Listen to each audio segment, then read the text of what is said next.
Pernahkah kamu merasa sedang diperhatikan? Padahal kamu sendirian. Malam ini, kamu akan mendengar kisah yang tidak bisa dijelaskan oleh logika manusia. Selamat datang di Pena Mutiara. Di sini, setiap cerita punya bayangan, dan setiap bayangan menyimpan rahasia yang belum terungkap. Matikan lampu, pasang headsetmu, dan bersiaplah. Karena kisah kali ini akan membawamu ke tempat di mana cahaya tak lagi bisa menyelamatkanmu.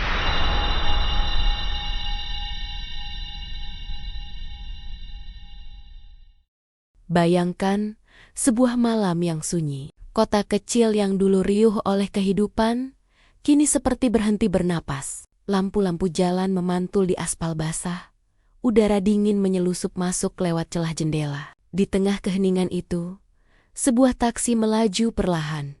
Lampu utamanya membelah kabut yang menggantung rendah. Kota ini adalah Ishinomaki, Prefektur Miyagi, Jepang. Tapi ini bukan kota yang sama seperti 10 tahun lalu. Ini kota yang menyimpan luka. Kota yang masih dihantui oleh jejak-jejak masa lalu. Kota yang tak bisa melupakan suara gelombang raksasa yang datang membawa maut.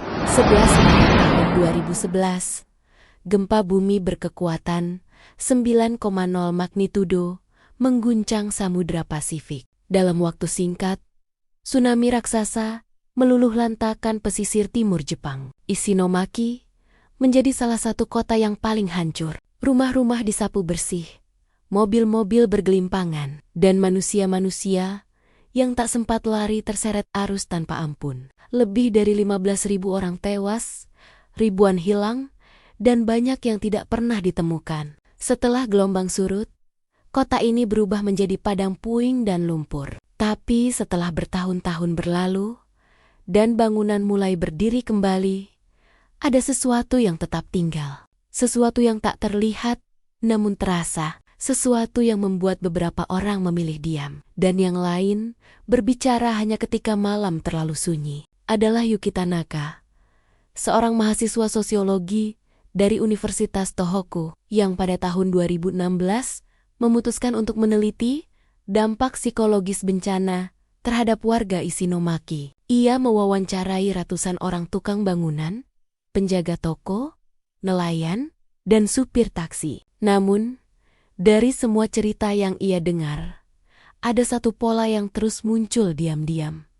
Kisah tentang penumpang hantu. Bukan hantu seperti yang sering diceritakan dalam film horor. Tidak ada jeritan, tidak ada wajah rusak atau bayangan hitam. Tapi justru karena keheningannya, cerita-cerita ini terasa jauh lebih mengganggu. Seorang supir taksi, pria berusia 26 tahun, menceritakan kejadian di musim panas tahun ke-2012.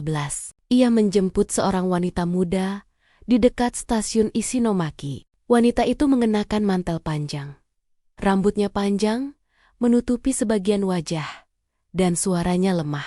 Ia naik ke kursi belakang dan berkata, "Tolong ke Minamihama." Supir itu menoleh ke belakang. "Minamihama?" tanyanya pelan. "Itu adalah area yang paling parah terdampak tsunami. Tidak ada rumah, tidak ada jalan yang bisa dilalui, hanya tanah kosong dan reruntuhan." Tapi wanita itu hanya mengangguk. Ia mengemudi perlahan. Jalanan sepi. Saat mereka memasuki wilayah yang gelap, supir itu merasa suhu di dalam mobil turun drastis. Ia melihat ke spion, dan saat itulah ia sadar. Kursi belakang kosong, tidak ada siapa-siapa. Tapi argo menyala. Ia mengaku tubuhnya kaku, seperti lumpuh. Ia tak bisa berhenti mengemudi sampai melewati batas Minamihama. Setelah itu, ia menepi, keluar dari mobil, dan muntah di pinggir jalan. Ia tidak pernah menceritakan hal ini pada siapapun, sampai wawancara dengan Yuki Tanaka. Dan ia bukan satu-satunya. Supir lain, pria paruh baya, mengalami kejadian di malam hujan. Ia menjemput seorang pria muda yang seluruh tubuhnya basah kuyup. Pemuda itu duduk diam, menunduk, dan meminta diantar ke arah pelabuhan. Di tengah perjalanan, supir itu mulai merasa aneh. Bau laut memenuhi kabin mobil, padahal jendela tertutup. Ia menoleh ke belakang. Pemuda itu masih ada, tapi matanya kosong. "Saya harus pulang," katanya lirih. "Keluarga saya masih di sana." Tapi saat mereka mendekati pelabuhan, pria itu menghilang begitu saja. Tak ada jejak air di kursi, tak ada bunyi pintu dibuka. Hanya sunyi. Supir itu sempat mengalami demam selama 2 minggu setelah kejadian itu. Ia bersumpah tidak sedang lelah atau berhalusinasi. Ia yakin ia melihat seseorang. Bahkan ia sempat berpikir, mungkin itu arwah yang belum tahu bahwa dirinya telah meninggal. Dari total 100 supir yang diwawancarai, 7 diantaranya mengaku pernah mengalami kejadian serupa. 7 dari 100. Bukan jumlah yang besar, tapi terlalu signifikan untuk dianggap kebetulan. Yang lebih menarik, hampir semua dari mereka mencatat nomor argo dan mereka semua membayar biaya perjalanan itu dengan uang pribadi. Karena merasa tidak enak, telah membawa penumpang yang tidak ada. Salah satu supir bahkan menyimpan nota argo di dompetnya sebagai pengingat. "Saya tidak tahu siapa dia," katanya. Tapi dia terlihat sangat sedih. "Rasanya saya tidak tega meninggalkannya." Sebagian besar supir yang mengalami kejadian ini tidak merasa takut, tapi sedih. Seolah-olah para penumpang hantu ini hanya ingin pulang, hanya ingin kembali ke tempat mereka pernah hidup. Mungkin ingin mencari rumah, atau mungkin hanya ingin merasa hidup sekali lagi. Kisah-kisah ini menyebar diam-diam. Tidak diberitakan media besar, tidak diangkat dalam film, tapi tetap hidup dalam bisikan dan percakapan pelan. Di kedai kopi, di pangkalan taksi, atau dalam jurnal akademis kecil yang jarang dibaca orang awam. Ada juga kisah tentang taksi yang berhenti sendiri di area kosong, lalu pintu belakang terbuka seperti ada yang naik. Atau supir yang merasa kursi belakang tiba-tiba berat, meski tidak ada penumpang. Ada pula supir yang mendengar suara lirih mengatakan, "Maaf, saya ketinggalan." Waktu itu, semua kisah ini muncul setelah tsunami, tidak sebelumnya.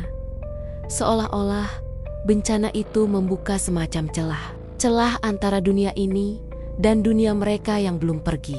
Dan di antara celah itu, ada taksi-taksi yang menjadi penghubung, sebuah medium yang netral kendaraan yang selalu siap mengantar, tanpa bertanya terlalu banyak. Dalam budaya Jepang, arwah yang belum tenang disebut yere. Mereka adalah roh yang belum bisa melepaskan keterikatan dengan dunia ini karena trauma, kematian mendadak, atau perasaan tidak selesai. Dan di Isinomaki, begitu banyak kematian yang terjadi dalam hitungan menit, tanpa perpisahan, tanpa persiapan. Tidak mengherankan jika ada banyak yere yang tersesat. Tapi ini bukan hanya soal hantu. Ini juga tentang manusia, tentang trauma kolektif, tentang rasa bersalah yang tidak pernah selesai, tentang kesedihan yang terlalu dalam untuk diungkapkan. Para supir taksi ini bukan sedang menceritakan cerita seram. Mereka sedang membuka luka, dan luka itu belum sembuh. Yuki Tanaka menuliskan dalam laporannya, cerita-cerita ini adalah bentuk komunikasi yang dalam. Mereka bukan sekadar kisah horor, tapi juga semacam doa. Doa untuk para korban, doa untuk ketenangan. Beberapa supir akhirnya berhenti bekerja.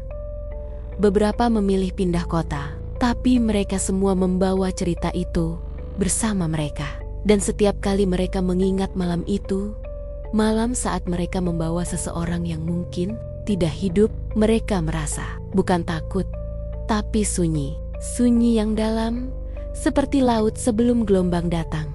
Kini, jika kau berkunjung ke Isinomaki dan naik taksi, mungkin supirmu pernah mengalami hal serupa, tapi mereka tidak akan bercerita. Karena dalam budaya mereka, beberapa kisah lebih baik dijaga dalam diam. Namun jika kau tiba-tiba merasa dingin di kursi belakang atau mendengar suara samar yang memanggil nama dari balik kabin, mungkin, hanya mungkin, kau tidak sendirian. Mereka masih di sana. menunggu, ingin pulang, dan taksi adalah satu-satunya cara mereka bisa kembali.